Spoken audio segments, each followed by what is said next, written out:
പാപം ചെയ്തതിന് ശേഷം ആദ്യ മാതാപിതാക്കന്മാർ തങ്ങളുടെ ഐഡന്റിറ്റിയെ തെറ്റിച്ച് മനസ്സിലാക്കാൻ തുടങ്ങി.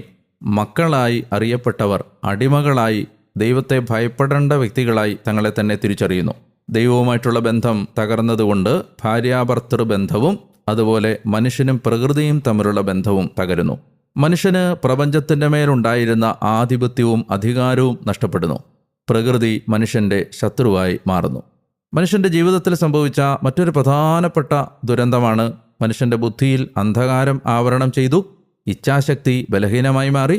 പാപാസക്തി അഥവാ കോൺകിപ്പീഷൻസ് അവൻ്റെ ജീവിതത്തിലേക്ക് കടന്നു വന്നു. പാപം ചെയ്യാനുള്ള ആഗ്രഹവും ദാഹവും മനുഷ്യൻ്റെ ശരീരത്തിലുണ്ടായി.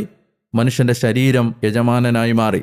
ആത്മാവ് യജമാനനും മനസ്സും ശരീരവും അത് ഏറ്റെടുക്കുന്നവരുമായി ദൈവം സൃഷ്ടിച്ച ഒരു വ്യവസ്ഥ തകിടമറിഞ്ഞ് ശരീരം യജമാനനായി മാറുകയും മനസ്സ് ദുർബലമായി മാറുകയും ആത്മാവ് നിർജീവമായി തീരുകയും